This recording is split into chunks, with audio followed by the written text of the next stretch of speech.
Kesi ya uhaini inayomkabili mwenyekiti wa Chama cha Demokrasia na Maendeleo Chadema Tundu Antipas Lissu inaendelea sasa katika Mahakama Kuu ya Tanzania Dar es Salaam. Lissu ameendelea na maswali ya dodoso ya shahidi wa Jamhuri ASP Amini Mahamba. Katika maswali ya leo, Lissu amemuuliza Mahamba kuhusu watu waliokamatwa kabla ya uchaguzi kwa tuhuma za kupanga vurugu na baadaye kuachiwa baada ya majarada yao kupitiwa upya. Mahamba amethibitisha kuwa baadhi ya watu hao walikamatwa wakiwa wanatuhumiwa kupanga njama na vurugu na kwamba baadaye mashtaka yao yalifutwa. Lissu pia amemuuliza kuhusu matukio ya vifo Dar es Salaam, Arusha na Mbeya, akirejea takwimu za tume ya Jaji Chande zinazodai watu 315 waliuawa katika maeneo hayo. Alipoulizwa kama kuna makamanda wa polisi au viongozi wa serikali waliochukuliwa hatua kutokana na vifo hivyo, ASP Mahamba amesema hana hakika kama kuna aliyechukuliwa hatua. Lissu amesema hana maswali mengi leo na anataka kumaliza loose ends katika ushahidi wa shahidi huyo. Lissu aliendelea kuhoji shahidi wa 16 wa upande wa mashtaka ASP Amini Mahamba, na hii ni sehemu ya mahojiano kati ya Lissu na ASP Amini Mahamba. Lissu: waeleze majaji kama ulidhamiria maelezo yako ya kizimbani ya juzi yaaminiwe na mahakama kama ushahidi wa kweli. Shahidi: nilidhamiria yatumike. Lissu: waeleze waheshimiwa majaji kama maelezo yako ulioandika polisi ulidhamiria yatumike mahakamani kama ushahidi wa kweli. Shahidi: nilidhamiria yatumike. Lissu: waeleze waheshimiwa majaji kama kuna mahali popote umeelezea sababu ya hizo tofauti kati ya ulichoandika na ulichosema mahakamani. Shahidi anajibu: hakuna mahali nilipoelezea. Lissu anahoji: ushahidi wako kuhusiana na wale mashahidi waliofichwa mliowatoa mikoani, unakumbuka ulisema kwamba hao mashahidi walifichwa ni watu ambao walikamatwa na polisi, kweli si kweli? Shahidi anajibu: kweli. Lissu anauliza: na walikamatwa kwa kupanga njama za kufanya vurugu kwenye uchaguzi mkuu? Shahidi anajibu: walihamasisha. Lissu anauliza: na walipokamatwa walikiri? Shahidi anajibu: ndio. Lissu anauliza: na waliandika maelezo yanayosema hivyo? Shahidi anajibu: sahihi.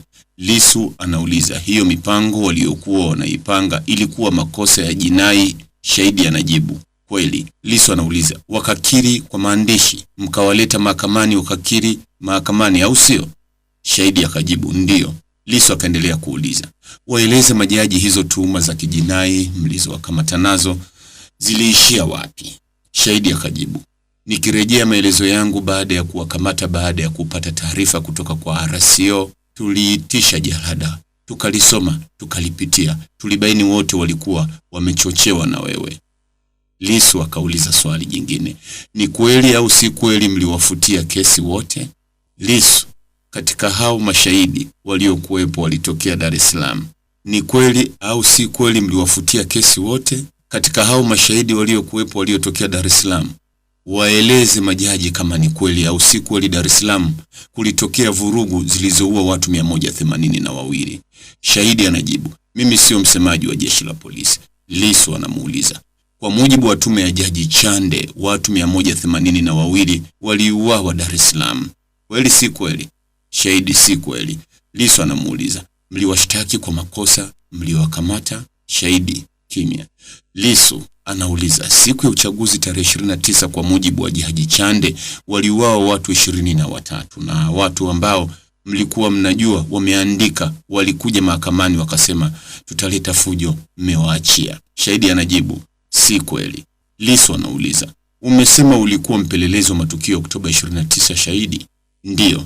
Lissu anaendelea kuuliza: kuna watu mliwakamata Mbeya, mkawaandika maelezo, mkawaleta mahakamani, alafu mkawaachia? Shahidi anajibu: kweli.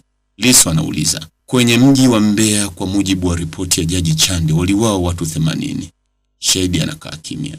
Lissu anaendelea kuuliza: waeleze waheshimiwa majaji kama hiyo mikoa mitatu, yani Dar es Salaam, Arusha, Mbeya, jumla ya watu waliouawa ni watu 315, kama kuna RPC, ZPC, RCO, OCD, OCCID au mkuu wa mkoa au mkuu wa wilaya aliyechukuliwa hatua kwa uzembe? Shahidi anajibu: sina uhakika. Lissu anaendelea kuuliza, waeleze majaji kama wale waliosema wataenda kufanya vurugu na wakafanya, kama kuna hata mmoja aliyechukuliwa hatua mpaka sasa. Shahidi anajibu, ni matukio mawili tofauti. Lissu anaendelea kuuliza, kuna mikoa mingine 8, mkoa wa Mwanza hawakukuletea taarifa kwamba kuna shida inapangwa kwenye uchaguzi? Shahidi anajibu, sikupata. Lissu anaendelea kuuliza, Mwanza Oktoba 29 kwa mujibu wa ripoti ya Jaji Chande waliuawa watu 90. Waeleze majaji Mwanza mna RPC? Shahidi, ndio.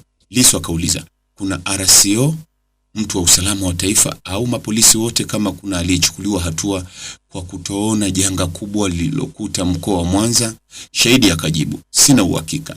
Lissu akaendelea kuuliza, kwa mikoa 4 wameuawa watu 405 kwa mujibu wa ripoti ya Chande: Songwe, Geita, Mara, Shinyanga, Geita, Ruvuma.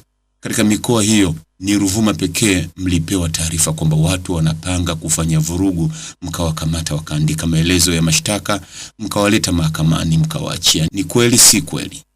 Shahidi akajibu, si kweli. Lissu akaendelea kuuliza, kwa hiyo Wasongea mliwaleta mahakamani mkawashtaki? Shahidi akajibu, waliachiwa kwa mujibu wa sheria. Lissu akauliza, waeleze waheshimiwa majaji kama wote hawa vyombo vya ulinzi na usalama wamechukuliwa hatua yoyote? Shahidi akajibu, sina uhakika. Lissu kaendelea kuuliza, niambie kama nipo sahihi au ninakosea, kwamba katika historia yetu yote kama nchi ilianza wakati wa Ujerumani. Mara ya mwisho katika nchi hii watu waliuawa kwa kiasi kikubwa. Hivyo ilikuwa ni mwaka 1907 wakati Wajerumani wanazima vita vya Majimaji. Kuanzia hapo Wajerumani hawakuua watu kama ilivyokuwa mwaka jana. Waingereza walikaa kwa miaka 40 hawakuua. Nyerere miaka 21. Miaka 10 ya Mwinyi hayakuwepo. Miaka 10 ya Mkapa hayakuwepo. Miaka 10 ya Kikwete hayakuwepo. Miaka 6 ya Magufuli yalikuwepo kidogo sana. Lakini ndani ya wiki moja ya utawala wa Samia wameuawa watu 500 kuliko miaka yote. Shahidi akajibu, sio sahihi. Lissu akaendelea kuuliza, je, video mlioangalia ikiwa mtandaoni au iliyokuwa kwenye memory card ilipokelewa Dodoma au kwenye flash disk iliyoandikwa Alidepo? Shahidi akajibu, iliyokuwa mtandaoni. Lissu akauliza, kwa hiyo kwa jibu hilo nitakuwa sahihi, hamkuangalia video iliyokuwa kwenye memory card na iliyokuwa kwenye flash disk? Shahidi akajibu, hatukuangalia. Lissu akaendelea kuuliza, nitakuwa sahihi au nitakosea nikisema kwamba pengine kwenye hiyo flash disk Alidepo hakuna video yoyote? Shahidi akajibu, sio sahihi. Lissu akaendelea kuuliza, unajuaje wakati hukuangalia? Shahidi akajibu, si kuna taarifa. Lissu akauliza, unafahamu kama hata mahakamani hazikuletwa? Hayo ni maswali na majibu kati ya Lissu na ASP Mahamba. Mtazamaji, ni yapi maoni yako kuhusiana na taarifa hii? Andika maoni yako katika sehemu ya ujumbe hapo chini. Like na subscribe pia ili uwe wa kwanza kupata habari wa chungu tele. Hii ni Focus News. Jina langu ni Deo Kaji Makomba.